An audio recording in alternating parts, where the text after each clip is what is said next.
Here's a question about the teachings of a spiritual teacher called Joel Goldsmith, who taught in the 50s and 60s. He wrote books like The Infinite Way and other books using Christian terminology, but going far deeper than the kind of Christianity you would encounter in most churches. So he's taken Christian terminology and use it in a deeper sense. I studied Goldsmith's teachings for many years before I came to your teachings. He was very much a healer, a spiritual healer, this is true. Now I'm in a healing field, massage therapy, and would like to hear you talk about healing, physical and spiritual. I can get involved in trying to fix my clients' aches and pains and need guidance. Yes, that's interesting. Healing, physical healing.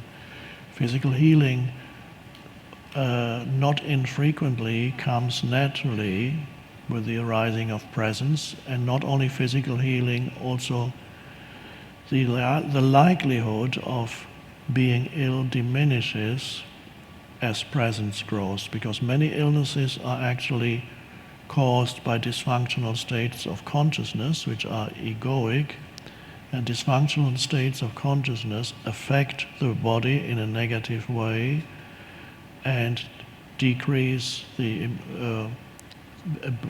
body's ability to fight disease, the immune system. So not all illnesses, of course there are other reasons why people become ill, but very often a dysfunctional state of consciousness makes you, generally a dysfunctional state of consciousness makes you much more susceptible to disease. It does not mean that when you are present there is a guarantee that you will never become ill. As the body grows old, at some point, it is in the nature of things, at some point something will fail. At least so far it's happened to humans. I'll let you know if it doesn't happen to me.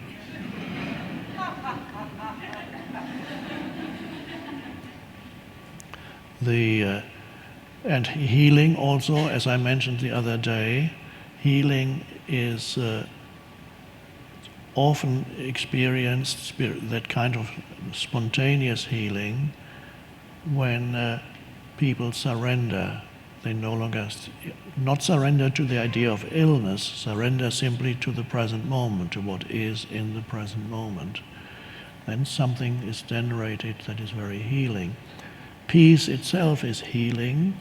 To be in a peaceful state of consciousness is healing.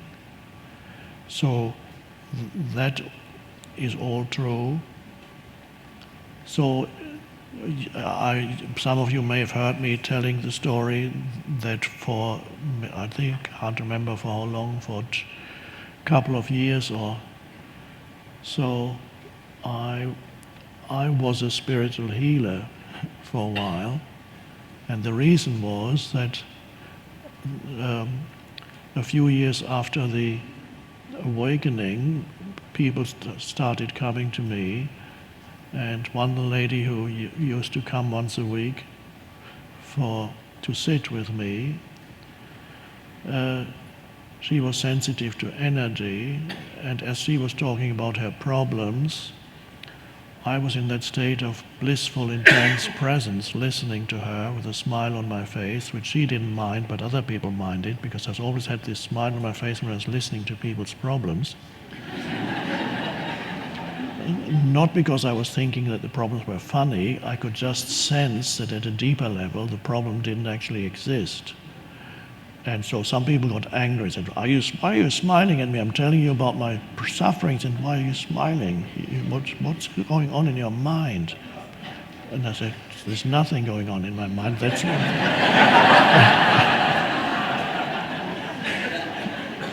and that's why I'm smiling. So I was sitting with her, and she was talking, and suddenly she stopped talking and said, "Oh, you're doing healing on me." I said, "Am I?" And she said, "Yes, I can feel it. It's just wonderful." And she didn't talk for a while. And then she felt so much better. And then she said, "You're a healer." I said, "Oh, I didn't know that." And then she recommended that certain people should come to me. By word of mouth, it started with her.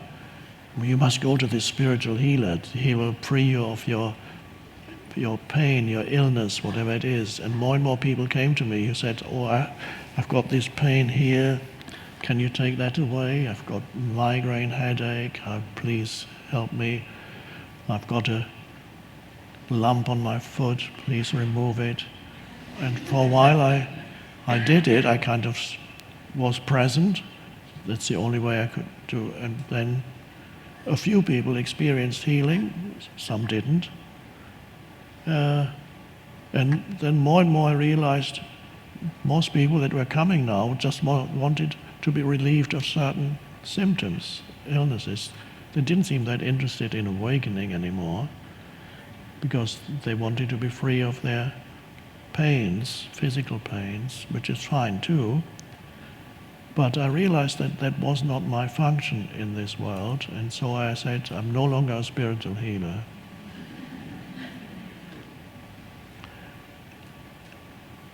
And I know that healing still sometimes happens to people naturally.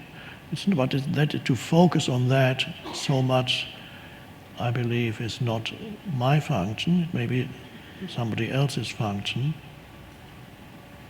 Joel Goldsmith is a great teacher, was a great teacher. One thing where his teaching was perhaps slightly unbalanced is there was an excessive emphasis on physical healing, and that was always regarded as a criterion for how successful you are. And apart from that, his teaching is great, but because of the excessive emphasis on physical healing, so his teaching was associated very strongly with that.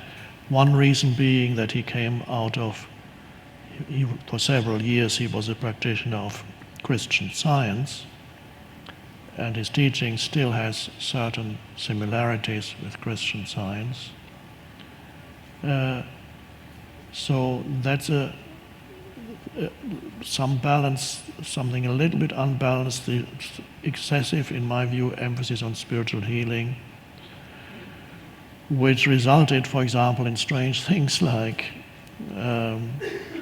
when he had a heart attack, it had to be kept secret from the followers because they would have been disappointed. And so you can see the loss of balance, too much emphasis on physical healing. But of course, when finally he had another heart attack and died, they had to finally say, he died.